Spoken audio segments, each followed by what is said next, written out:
I only have 50 more days to get my game Myth playable and ready to be released as a free demo on Steam. Myth is a roguelike, where you pissed off every single god from every mythology. So you stack items and create unique builds in order to fight off the waves of enemies and bosses. In the last video, I had just finished adding the first boss fight to the game, but right now it's kinda broken. There are also tons of other things I need to complete before I hit that deadline, so in this video I'm going to cover the next 25 days.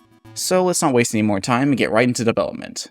On day 51, I started off by adding a bit more polish to the boss fight, making it fully heal you whenever you beat it, and also adding a wave counter that tracks how many waves are left until you have to fight a boss. Then I started on a new item. I'm going to rework a lot of the older items to make them less generic, and also less like Risk of Rain 2 ripoffs. Not only because ripping off Risk of Rain 2 is lame, but also because my game isn't Risk of Rain 2.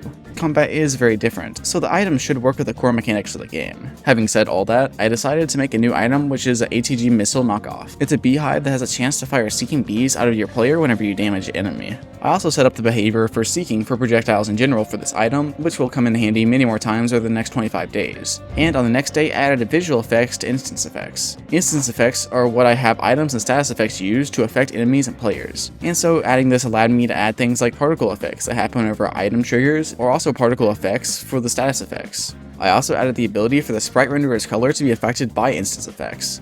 On day 53, I created the fire particle effect, which I think looks really nice, and I also added a few touches of polish to status effect particles, making them fade out naturally whenever a status effect disappears instead of just getting disabled. And I also made it so that if you kill an enemy who has the status effects, the particles will follow the corpse sprite of the enemy. So it's time for a big new enemy. And this one was a direct suggestion from Frogman Jones in my comments. It's from Guarani mythology, which is in the modern day Brazil, Paraguay, Uruguay, and Argentina. The new enemy is called the Boitatá, and it's a big fire snake. The origin of the Boitatá is that it was originally a snake which ate so many other animals' eyes that the eye's light inside of it got so bright that the snake body began to burn, killing the original snake but releasing this fire monster guy. So I worked on the Boitatá into the next day, using the basic flying movement I have for other enemies but adding a new script which adds body segments which follow after the head. It took a while to get it working, but I think it looks pretty good, especially with the fire particle effects. And the best part is that whenever you kill it, each body segment explodes with little delays in between each one, which is really satisfying. And on day 55, I decided to add in the functionality for enemies to be on your team and fight other enemies. This wasn't too hard, and so I think that in the future, there'll be ways for you to sway enemies to join your team. But I'm not totally decided on how that should work. This video is sponsored by Battlecouch Studios, who are a Unity asset store publisher who just released a brand new asset called Variant Studio XL. Variant Studio XL is a solution for customizing your prefabs, components, and objects in Unity. It works as an alternative to Unity's built-in prefab variants, but it offers a more flexible and dynamic system, with a super easy-to-use user interface. It was designed to create a workflow that requires no coding knowledge. All you need to do is create a variant, and then use the auto capture feature to populate it with properties, and then you can easily set different values for different variants of objects. You can variant practically anything with the tool, and it has integrations with Unity's timeline, allowing you to animate the variants and tween between them in-game and in real time. Variants primarily have different properties that can be changed, but can also contain events and custom action scripts. The tool can be used for a lot of things, from customization, like the included skateboarding making demo, to UI menus, animations, character skins, and switching between scenes. Variant Studio XL is built to be flexible, and it lets you break down your data into parts which you can reuse, which makes it easier for teams to work together. So if you're interested in getting the tool, then you can use the affiliate link in my description to help support the channel. Thanks again to Battlecouch Studios for sponsoring this video, and on to day 56. On day 56, I added some item descriptions whenever you hover over an item in your inventory. And my favorite part about these descriptions, which I wish other games which have item stacking would do, is that you get an updated stat for the total stacked value of your item, which is really helpful for items which have non-linear scaling, like most of the defense items. One basic design choice that I made for this game is to make sure that you can see all important stats for items. Maybe we'll have like one or two rare mysterious items which you'll have to figure out what they do, but for the vast majority of them, I think it's much more enjoyable, especially for players who've been playing for a long time, to actually just be able to see everything, that way they can optimize their build correctly. And on the next day, I started work on the final class of items, familiars. Familiars are basically Pokemon, but a bit more basic. Whenever you pick up a familiar item, it'll spawn in a little guy who will follow you around and help you out, usually by attacking enemies. And if you stack items of a familiar, it will level up, changing between multiple forms and gaining new abilities. So I started making the first familiar, which will be really basic. It just shoots bullets at the nearest enemy, and so now it'll target enemies and shoot bullets at them. And on the next day, I added in upgrades to the familiar, which was pretty simple, and I made the upgrades first to make it shoot in a burst. And then the second upgrade makes it inflict a status effect of the bullets, and finally stacking it after the first 3 levels will infinitely increase its attack speed. And now on day 59, it's time to really enhance the game's combat system and add another system of progression to the game. It's time for player upgrades. This system is very influenced by Daedalus hammers and Hades and the upgrades in BlazBlue. Basically, every time you level up, you'll get to choose 3 random upgrades, with there being a few different paths for each character's primary attack and secondary attack, as well as some other miscellaneous upgrades. In order to do this, I made player upgrade scriptable objects, and they have 2 lists of player upgrades inside them.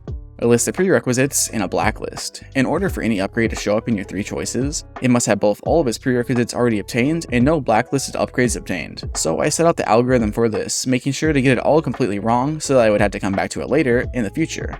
You know, for fun. And also added some serialized float string dictionaries to the player upgrades class using Odin and Spectre. And these dictionaries are just a way for me to make it easier for the float values of the upgrade to be easily changed from outside the code. And on day 60, I just made some UI for leveling up, and also added a very basic XP system where you level up every 5 stages. And on the next day, I did more work with the level up UI, getting the upgrades to correctly display and adding a button rerolling. Currently you get 10 rerolling tries, which is just for debugging, but eventually you'll have to stack an item to get more rerolls. Then I started on the first upgrade path for melee attacks, charge attacks. Similar to Hollow Knight or just about any other game ever made, for charge attacks you just have to hold down attack, and it gains damage the longer you hold it, going from 100% of normal attack damage up to 400% after a second and a half. And whenever it reaches full charge, I also add extra 100% damage, resulting in a total of 500% damage of a normal attack. I messed around with these values a lot, and they aren't totally final, but a fully charged attack is about enough to one-shot a goblin. So on the next day, I did more work on the charge attack, fixing lots of bugs, but mostly ones that do with inputs. And on day 63, I added some more polish to the charge attack, adding charging particles as well as a flash and some more particles to show whenever it's fully charged. Now that the base of the upgrade path is complete, it's a lot easier to make more upgrades in the path, so I added one that reduced the charge time down to 1 second, as well as one that adds bonus sweet spot damage. In order to get this extra damage, you'll have to release the attack the moment that you finish fully charging it. Although there is a grace period so you don't have to get the exact frame, it's still pretty tough to do whenever you're fighting a bunch of enemies. I also added a stackable upgrade that just increases the fully charged damage for the charge attack.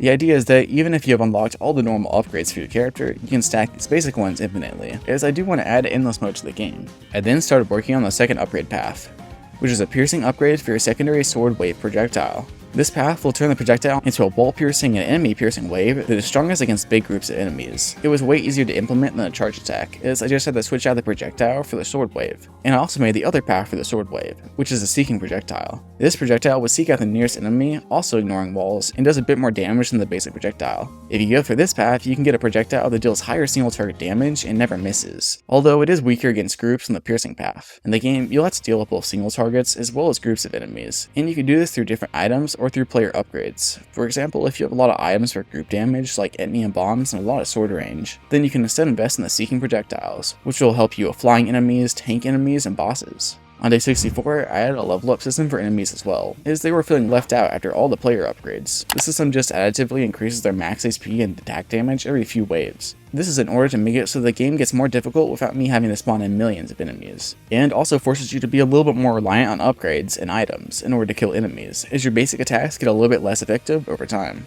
And on the next day, I added a new stage and then got to playtesting. I just played the game a bunch and did a ton of tweaks and fixed lots of bugs. The game will need a ton of bouncing, but for now, while I'm actively adding huge new systems to it, the best I can do is pop in every once in a while and mess with some values. I then made some real menus for the game, adding a very basic main menu with a play button and an exit button and a pause menu, which has the ability to go back to the main menu and also has a settings menu. And I started working on a style for the UI the next day. I want it to be all pixel art and have a basic black and white style but with some ruins and other mythology-ish things mixed in. Right now, it's mostly Greco-Roman themed, but I plan on adding some stuff influenced by other architectural styles and mythologies later, as this is still mostly a proof of concept. For my last game, Couch Combat, I spent way too much time on the settings menu, putting together my own incredibly janky way for saving settings and navigating the UI. Well, that was incredibly stupid, as settings menu are in like every game ever.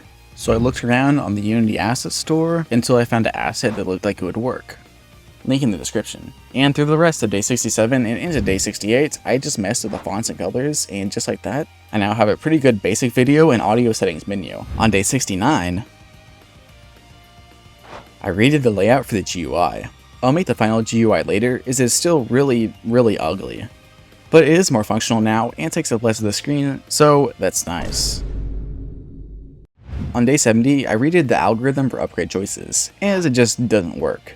And then I made 5 more piercing wave path upgrades, including one that shoots an extra wave behind you, one that makes a wave bigger, one that massively increases the wave's knockback, and one that makes a wave's projectile increases damage for each enemy pierced, which should make it even better at big groups, but also should set up interesting attacks where you have to line up weaker enemies in front of a stronger enemy to maximize damage. And on the next day, I decided to rework how you get items. Right now, you'll just get it added to your inventory whenever you buy them, which works, but also means that you don't have a choice to not pick up the item. So I'm adding item pickups. Plus this way I can maybe have other ways that you can gain items other than shops. Then I made the upgrades for the seeking wave path, including a double shot, bouncing to a second enemy, dealing more damage to flying enemies, a quicker recharge, and +1 max capacity, and another stackable damage increase. I may eventually replace these stackable damage increases with something else in the future, but for now I think it's okay. And I also did some playtesting, buffing some things, and fixing bugs, and on day 72, I made more upgrades for the charge attack, including one that heals you for 2% of your max HP whenever you kill an enemy with another fully charged primary attack. It's not a very strong heal, but it adds another bonus to using a charged attack and can save you some money from buying health flasks. Then I had an upgrade that adds a bunch of knockback and stun to the charged attack. And then I fixed my sight onto the Ares fights, which has been really broken and really lame for a while now. The shield is just a bad decision. Not only is it pretty annoying to deal with, and I'll have to figure out how to make shields work better in the future if I even want to use them, but it also just doesn't fit Ares. He seems more like a berserker, so hiding behind a shield just doesn't fit, so I took away his shield, made his attacks faster, and removed the stupid, incredibly broken spear throwing attack, and I instead focused on polishing the jump slam attack, making sure the projectiles never break on the ground. And I also made some final sprites for the first familiar. The familiar will be a Chineke, which is a creature from Mexican and Aztec folklore. They're nature guardians and look like little children with old faces, and they like to steal things. You're supposed to wear your clothes backwards whenever you're in an area that's known to have them, so they don't steal.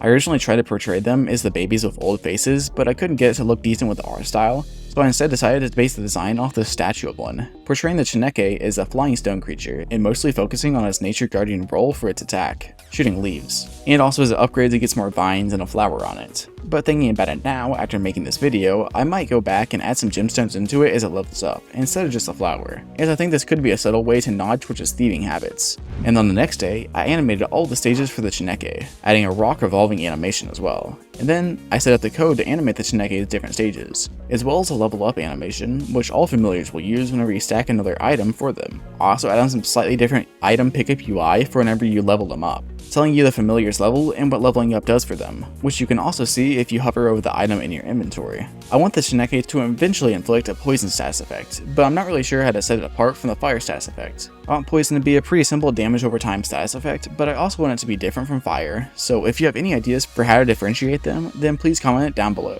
But for now, the Chineke will just inflict fire with its leaves, which doesn't make much sense. Maybe they're spicy. And on day 74, I went back to finish up the Ares fights, cleaning up the 3-hit combo attack so that it behaves more consistently and looks a bit better. And then I made a new attack to replace the spear attack. I think this one will enhance the fight significantly, as currently you can pretty easily camp in one place, probably bouncing on top of Ares, just dodging whenever he does a jump attack. And she's the boss. So now these rage projectiles will follow you around slowly, but last for several seconds, so they force you to stay on the move. I still have a few more adjustments that I want to make for Ares, like adding some more particle effects and intro and death animation, but I didn't get to it in this video. And so on the final day, day 75. I fixed some major bugs that were causing the game to get soft locked, adding a main menu button to the death screen, and fixed hyperbolic scaling for a few items as it wasn't working right. Finally, I finished up by redoing the Boitata's movement. The more I playtested with the enemy, the less I liked it, and so I decided to rework it. Instead of just slowly pathfinding towards you, it'll instead be able to go through walls, and will charge at you similar to a Terraria worm enemy.